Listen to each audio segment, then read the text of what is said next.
This is going to be a video about politics, not religion, because here in Britain we have an election coming up where we get a chance to vote for a new government. Isn't that exciting?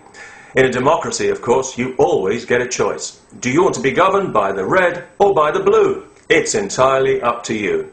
Do you want to be patronised or condescended to by liars or by crooks? You get to choose.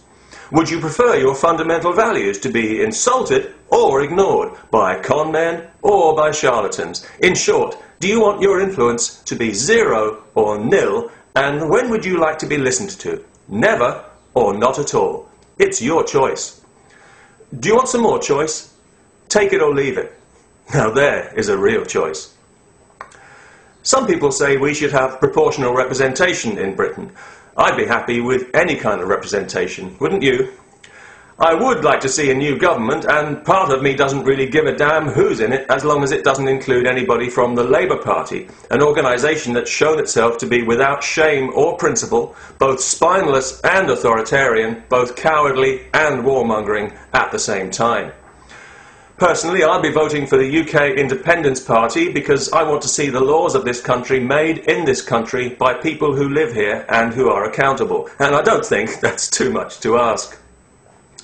Whoever you decide to vote for, you should know that this is the most important election we've ever had in Britain, because this is the last chance we ever will have to reclaim our power of self-determination from the criminals who've stolen it.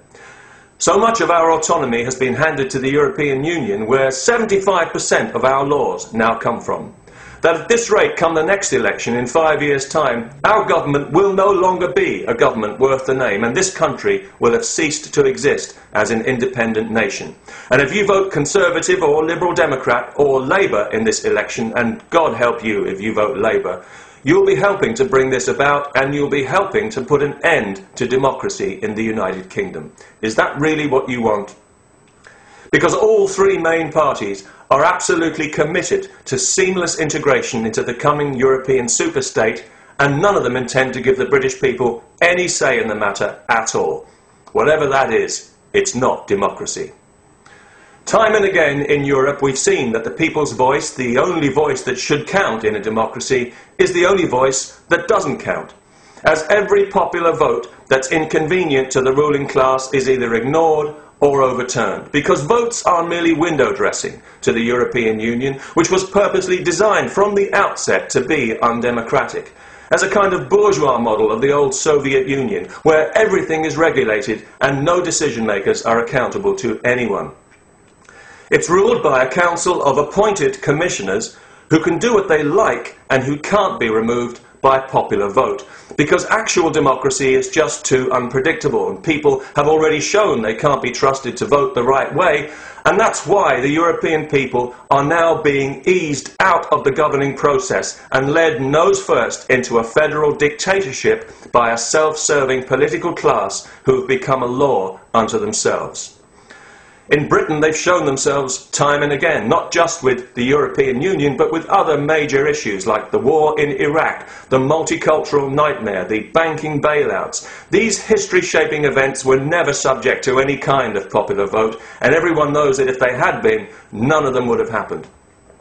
Everyone also knows that the MPs in all three parties are nothing but lobby fodder who'll vote exactly the way they're told because their whole poxy career depends on it. Why do you want somebody like that to represent you? You're better than that, and you deserve better. We all do. The truth is, you don't have to vote for any of these people, and don't let the media brainwash you into thinking you do just because they're the only ones they ever talk about. Wherever you stand in the political spectrum, whether it's left or right or green or in between, you'll find a small party or an independent candidate who actually believes in what they're standing for and who'll match your own views as well as any of these political corporations. Of course, they'll try to persuade you that a vote for a small party is a wasted vote, that your vote won't count. Yet when you consider that the leaders of the Conservative and the Labour parties are both proven barefaced liars, why would you want your vote to count for somebody like that, somebody who you know is going to break every manifesto pledge and every cast iron guarantee because they've done it all before? If either of them wins, democracy will lose, and you know that too. Now that's what I call a wasted vote. Maybe you're a lifelong Conservative or Labour voter and you don't really want to vote for the bastards again because you're as nauseated as anyone by all the blatant trough snuffling and the endless mealy-mouthed double talk, but you just can't shake off your tribalist instincts and you don't feel that you have a choice. Well, I'm here to tell you that you do have a choice. You have a real choice and a real responsibility, and your vote will count. If it takes 100 arrows to bring down an elephant, they're all necessary and they all count. And if we want to keep our freedom in this country, and I'm assuming that we do, we have to get people into Parliament who will vote the way their constituents want them to and not the way they're told. And it has to start from somewhere. As Gandhi said, you've got to be the difference you want to see in the world. There's no point waiting for somebody else to do it. It starts with you. And with me. And if enough of us take the personal responsibility and actually do it, we can fracture this hard pan of complacent arrogance that's suffocating our democracy and take back control of our own destiny. And it starts with you. You have the power as an individual to withdraw your support and stop feeding this monster. You have the power to shoot your arrow into the charging beast. And it will count. But it's a power that you have to use. Otherwise, you will lose it. Because in this election, a vote for any of the three main parties is far more than just a wasted vote. It's a wasted opportunity that will likely never come again. So this polling day, just this once, please, do yourself and everyone else a favour. Vote for your own freedom. Vote small. And think big. Peace. It's the future.